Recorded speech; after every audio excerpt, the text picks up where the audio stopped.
Magandang gabi, bayan. What's up, kadibi? Bitaw, hapit na pud kalag-kalag. And then, pag maabot na siya, nanay mga ipang air sa TV nga mga salida about sa hadlok ug wakwak. And because of that, I am going to share to you my very first paranormal experience.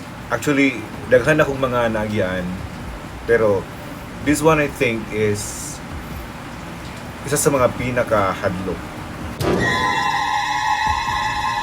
This one happened in the year 2010.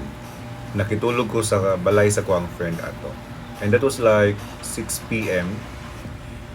Pagtulog na ako, mura kong na alimpungatan. Mura bitaw ka ng na ay nagtindog sa portahan sa kwarto.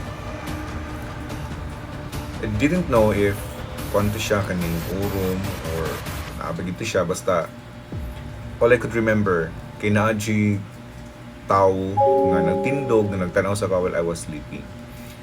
Then nakamata ko.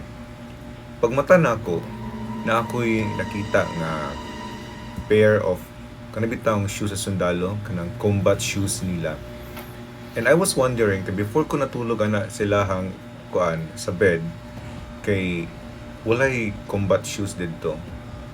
And it's not just a pair of combat shoes. Usa ni siya ka combat shoes nga lapok kaayo. Matingal lang kay daan siya din lapok.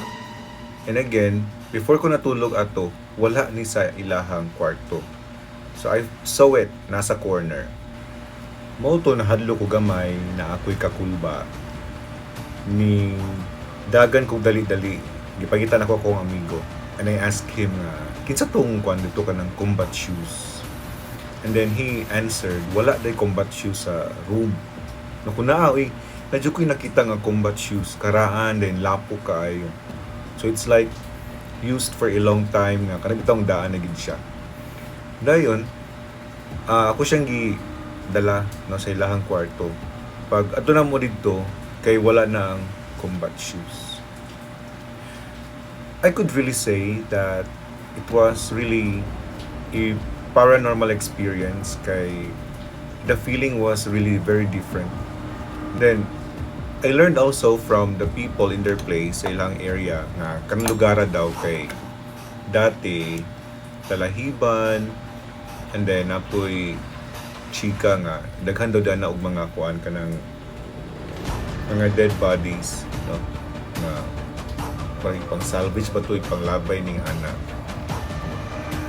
O ikaw, tanaw na inyong kwan diya, lalong sa katrig sinanay combat shoes.